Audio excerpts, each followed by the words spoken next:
For more on this, let's turn to our senior political editor, Steve Chaggaris, who is in Washington. Good to see you, Steve. Great to see you, Vlad. All right, so if Trump really does contribute $10 million of his own money, what sort of impact could that have? I mean, in these last final days, is that injection going to help? Well, it could. You showed those numbers where she has a significant advantage in terms of cash on hand. Those numbers were as of last week. We've also seen, if you look deeply into these campaign filings, that the big donors have sort of dried up for Donald Trump. And I think some of them are waiting to see how serious he is about this final stretch here. I think putting that kind of money, of his own money, into the campaign would maybe get some donors off their seats and opening their wallets for Trump and for the RNC to help him across the finish line.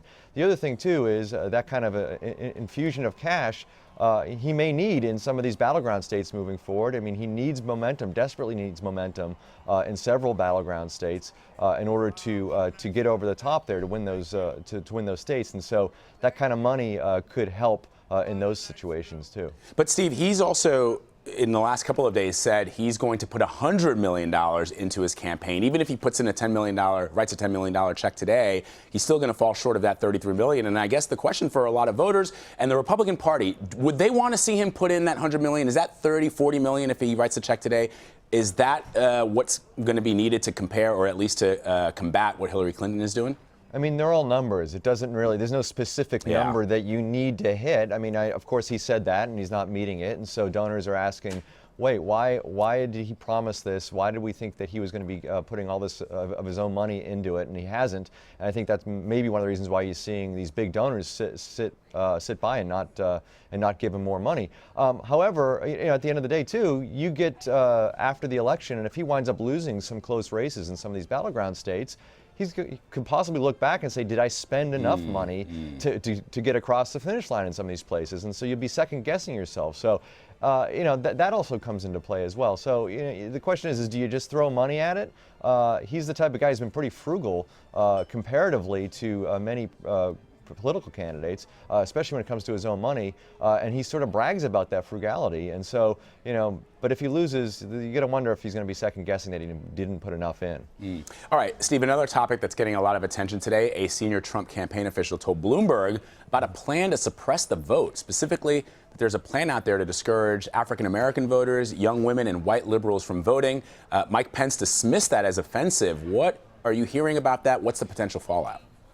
Well, I'm not sure the average voter, this is going to trickle down to the average voter. I think what's really interesting about this is how candid that campaign staffer was about their strategy. And the question I have is, what do you mean by voter suppression? Is it language? And if it's language, we've actually seen it since Donald Trump's new campaign manager and campaign chairman has started over the summer, which is speaking to African-American voters and telling them directly, why are you voting for Democrats? They haven't done anything for you. You should take a chance on me.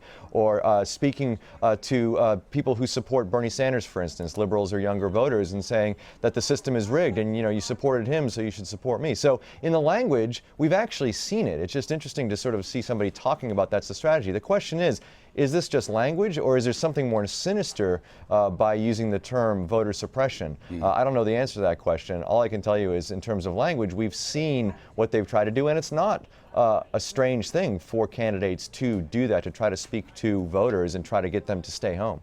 All right, let's turn to the Clinton camp now, Steve. The WikiLeaks emails obviously are continuing to dog her campaign. There are new leaks out that reveal that senior members of her staff were caught off guard when news broke about the use of her private email server while she was Secretary of State. I mean, she hasn't been answering any questions about this at all. What is that going to do for the Trump campaign? And are they able to capitalize on it? I mean, a lot of these things that have been coming out about Hillary Clinton through WikiLeaks, in any other election season, this would be devastating. And I wonder if it's because it's already baked into the electorate of who they're going to vote for, or is it because Trump has not been able to use it as an attack line effectively?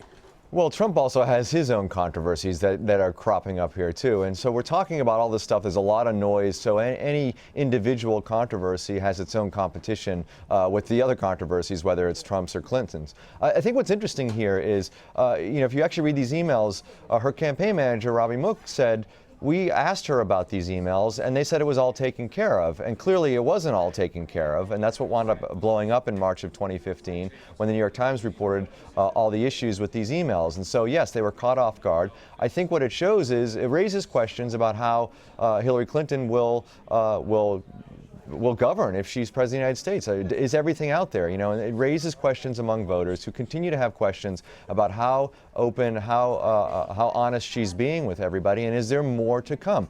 The question is are those questions what is causing? We're seeing polling in the last couple of weeks tighten a little bit. Is that the reason why they're tightening, or is it just a natural tightening of the polls?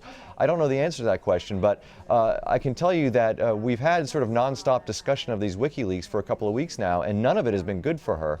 And it just plays, again, into the underlying opinions that people have of her, which is that she's just not honest and trustworthy. You know, Steve, what I was reminded of when I saw that WikiLeaks release, the fact that her own staff, wasn't aware of these things, or she was saying that it was all taken care of, it reminded me of when President Clinton was with the Monica Lewinsky affair.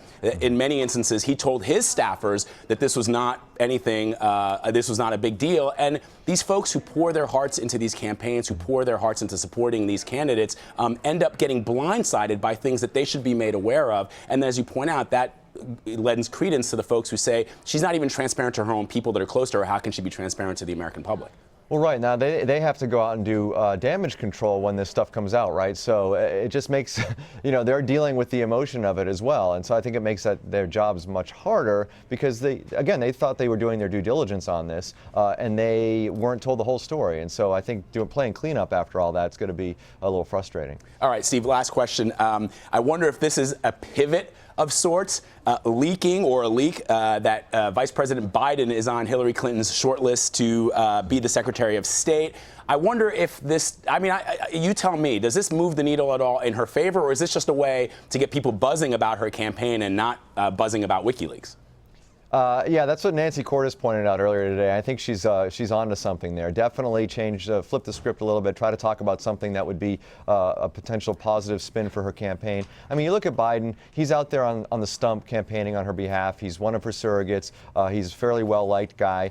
In certain areas, in certain battleground states, Pennsylvania, for instance, Ohio, blue-collar workers, he's well regarded. So to put out there that she's thinking of a guy like this to be part of her cabinet, that's not a bad thing. The reality of it is, it doesn't seem like something that makes much sense. If you look at who Hillary Clinton has surrounded herself with, she's surrounded herself with people that she doesn't sort of butt heads with, but people who she works very closely with. Her and Biden butted heads a lot on foreign policy during her time as Secretary of State. As I pointed out earlier, she doesn't strike me as the type of person who's the coach of a team of rivals. It just doesn't seem like Biden would fit in whoever she chooses for her cabinet. And yet, Steve, I'm just curious. I mean, in an election season where people are looking for, we saw with the rise of Donald Trump, with the effective campaign that Bernie Sanders launched, if this isn't just more of the same and what people are sort of saying that they're sick of, I mean, to have Joe Biden, I know he's extremely popular. Clearly, President Obama is very popular still.